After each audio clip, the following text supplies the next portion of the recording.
Why couldn't Buckingham Palace help the king keep his throne? Buckingham Palace is one of the most famous buildings in the United Kingdom. Since the late 18th century, it has been the royal residence and the office of Queen Elizabeth. Due to the British monarchy's influence over the people, Buckingham Palace holds a high reputation.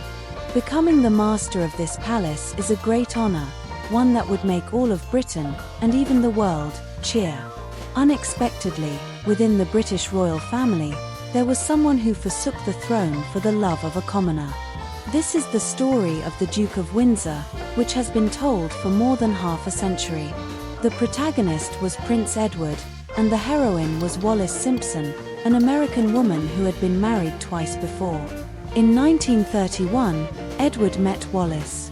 5 years later, Edward became king and immediately announced his intention to marry Wallis, who had not yet divorced her husband.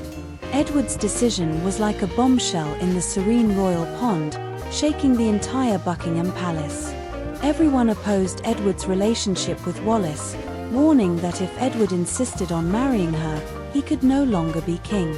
Edward, who had been king for less than a year and showed no attachment to royal privileges, resolutely chose to marry his beloved and abdicated the throne, passing it to his brother, George VI.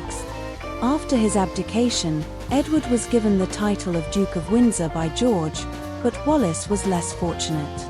She was never granted the title Her Royal Highness by the British royal family, much to the Duke's dissatisfaction. 60 years later, a similar story unfolded. Prince Charles and his lover Camilla finally made their relationship public after a 35-year secret affair. Despite initial opposition, the royal family eventually allowed them to marry. This raised questions, as Prince Charles was also a future king. Why could he have an affair and still become king, while Edward could not? Was the royal family's opposition to Edward and Wallis's relationship really just about Wallis's complex marital history? In fact, before the outbreak of World War II, the FBI had surprising intelligence. Buckingham Palace had expelled the Duke and Duchess of Windsor because they suspected the couple were Nazi supporters. It turned out that Wallis was a fervent admirer of the Nazis and had close ties with Joachim von Ribbentrop, the German ambassador to Britain and later the Nazi foreign minister. She provided him with important intelligence over a long period. It was reported that Ribbentrop sent Wallis 17 pink carnations every day while in Britain, a number that corresponded to their rendezvous times.